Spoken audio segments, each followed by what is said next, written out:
오버더탑 코멘트 9월 6일 도대체 원화 스테이블 코인이 왜 필요할까? 안녕하세요. 요즘은 조금 잠잠해진 것 같은데 한동안 많은 사람들이 저에게 원화 스테이블 코인이 무엇이며 왜 발행을 해야 되는지에 대한 질문을 많이 했습니다. 실제로 얼마 전에 제가 달러 스테이블 코인이 무엇인지를 유튜브에 올린 적이 있습니다. 최근에는 심지어 삼성전자 또한 발행자가 아닌 확산자로서 자사 스마트폰과 결제 플랫폼을 기반으로 스테이블 코인 생태계의 핵심 인프라 기업으로 자리매김하려고 하는 움직임도 있고 이미 결제 생태계 확장을 위해 해외에서 실험을 진행 중에 있습니다. 그렇다면 스테이블 코인이 무엇인지 한번 알아보겠습니다. 스테이블 코인은 보통 달러, 유로, 엔화 같은 기축통화나 미국채나 금 등의 안전자산의 가치를 연동해서 발행됩니다. 그런데 우리나라처럼 원화가 기축통화가 아닌 경우 원화 스테이블 코인을 만든다고 했을 때 당연히 의문이 들 수 있습니다. 일단 어떻게 발행이 되냐면 발행사가 은행 계좌에 실제로 원화를 예치하고 그에 상응하는 토큰을 블록체인상에서 발행합니다. 예치금은 보관기관에 보관해 두고 언제든지 사용자가 원화 스테이블 코인을 실제 원화로 환전할 수 있어야 합니다. 이 과정은 미국 달러의 스테이블 코인과 같은 구조이지만 담보가 원화라는 점만 다릅니다. 그러면 원화 스테이블 코인은 왜 만들까요? 첫째로 국내 거래에 편의성이 있을 수 있습니다. 한국 투자자들이 거래소에서 원화 대신 원화 스테이블 코인을 사용하면 블록체인상의 결제나 송금 속도가 빨라집니다. 둘째는 국제 결제와 송금이 있습니다. 한국 기업이 해외 기업과 거래할 때 은행을 통하지 않고 블록체인 기반 송금을 하면 수수료와 시간이 크게 절감됩니다.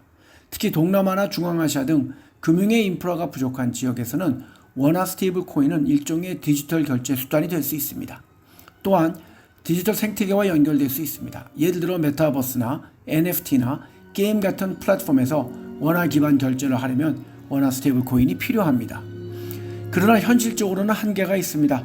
첫째, 원화는 국제적으로 통용되지 않기 때문에 달러 스테이블 코인처럼 전 세계적으로 쓰이기 어렵습니다. 즉 국제적인 수요가 부족합니다.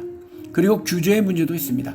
한국의 금융당국은 원화 스테이블 코인이 전자화폐인지 가상자산인지 증권형 토큰인지에 대해서 명확히 구정하고 규제하지 않고 있기에 거래에 제약이 많습니다.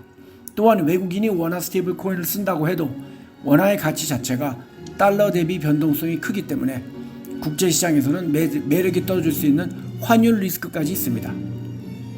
결국 원화 스테이블 코인은 글로벌 유동성 역할은 거의 못합니다. 그렇다면 국내 결제나 송금 수단 정도로 쓰일 수 있는데 그마저도 한국은 다양한 결제 방법이 있기 때문에 굳이 이것을 쓸 이유가 있을지는 모르겠습니다. 이것은 또한 투자 가치도 없습니다. 이것은 한 개의 코인이 1원이라는 것을 유지하는 수단일 뿐이기에 투자의 매력이 없습니다. 결국 국내에서도 쓸까 말까 하는 수준인데 다른 결제 수단이 너무나 좋은 한국에서는 상업적 명분보다는 일종의 유행을 따라가는 느낌이 강합니다. 그럼에도 불구하고 이유를 굳이 찾아보자면 거래소나 핀테크 사업자 입장에서는 블록체인 기반 결제 및 송금 사업을 하려면 법정화폐 연동 토큰이 있어야 합니다. 그리고 한국금융당국도 중앙은행 디지털 화폐를 테스트하기 전에 민간 스테이블 코인 실험을 통해 규제하는 경험을 쌓고 싶어 합니다. 또한 거의 없다고 보지만 한국 기업이 동남아나 아프리카 같은 지역에서 원화, 달러, 현지화폐를 연결하는 결제 네트워크를 만들려는 시도도 있습니다. 될지는 모르겠지만요. 한국에서 발행되는 원화 스테이블 코인의 사례를 본다면 아마 가장 유명한 사례인 테라일 것입니다. 원래 1테라가 1원으로 설계된 원화 스테이블 코인이었으나 세계적으로 붕괴를 일으킨 것은 1달러로 설계된 스테이블 코인으로 전 세계적으로 주목을 받은 건 원화가 아닌 달러 스테이블 코인이었습니다. 테라는 단순 스테이블 코인 자체가 아니라 루나라는 보조 토큰을 통해 스테이블 코인 가격을 유지하는 구조였습니다.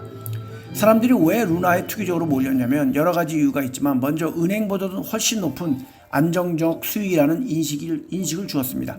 테라 생태계 예치 플랫폼에 UST를 맡기면 연 20%에 가까운 고정이자를 준다고 홍보했습니다.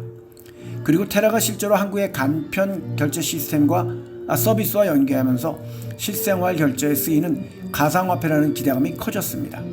또 루나의 가격이 초기에 몇백 배 이상 급등하면서 차기 비트코인이라는 기대감까지 퍼졌고 많은 투자가들이 단기 차익을 노리고 진입했지만 폰지적인 구조가 되면서 붕괴가 되었습니다.